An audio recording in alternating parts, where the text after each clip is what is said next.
Well, to get to the power steering pump, you've got to take off its pulley and get this AC compressor moved out of your way. To do that, there's 4 bolts, 2 on the back side. And to get that out of the way, you have to take this pulley off. And to get that out of the way, you have to take this belt off. To get the belt off, you got to get your wrench down in there into the belly tensioner pulley to actually be able to get to that from the top side, because I'm not getting down there from the bottom side because of, well, there's a lot more stuff down there on the way. But I could probably do it, but I'm not doing it on that ground. So to do it from this top, that's what you got to do. I've had worse obstacles. I've had worse engines when it comes to getting to a simple reservoir swap out. But I've also had a lot better.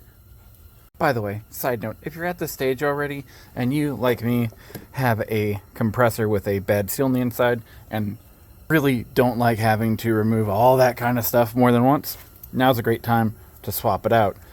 Normally, if there's anything in these lines, you want to have a professional get rid of it. Well, the thing that's wrong with mine is the seal broke and all that stuff leaked out anyways. So I'm going to order the part, swap it out, put some new oil into it, and then put some new refrigerant into it, and hopefully that fixes the AC problem by the time that we go from this to being deadly summer.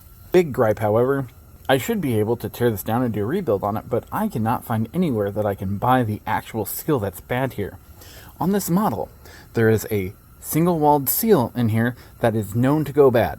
The newer versions for the better engines, in my opinion, but I'm stuck with what I'm stuck with. The newer versions have a double-walled seal that does not tend to go bad. I can't find a single-wall or double-wall seal that fits this thing without buying the whole compressor. The seal would normally be $8 in an afternoon of my time.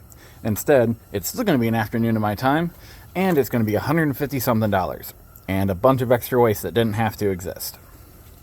So 2 notes for best practices that should be common sense, but too many people were never taught this, sadly.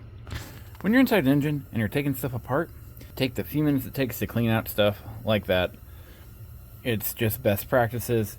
It'll increase the lifetime of the engine if it's not caked on stuff that is just there, insulating it and causing your engine to have more hot spots than it was designed for. Also, throw some tape or something else on anything that's going to be exposed while you're working in here so you don't get contaminants either in your plugs or in that case in your coolant.